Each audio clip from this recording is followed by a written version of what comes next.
Hej skytte. Det er så det her, jeg har lavet. Massiv hjul. Motor, styring, batterier, stål til at montere det med. Kabler, der kører hen ad vangen. Nu kører de under her. Kommer de op her. Så har jeg lavet sådan et panel her.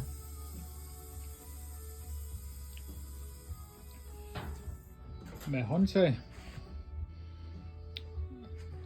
Og lave sådan, man kan køre frem herover og bakke her.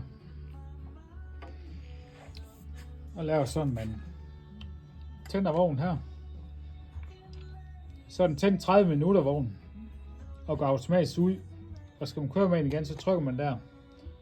Det er lavet for, at de ikke skal glemme at slukke for vognen. Når vognen så trænger til at blive ladet, så er lavet sådan en lampe, der begynder at lyse, når batteriviserne er nede her. Og en lampe, der lyser kraftigt op, så de kan se på afstand, at den her vogn, det er oppe over nu. Og et nødstop, hvis de kører mod noget med bagenden her. Hastighedsmæssigt kan indstille, hvor stærkt den her vogn skal køre. Ladestik. Gummi på håndtagen, som de også gerne vil have. Ja, det var sådan set nok lige det.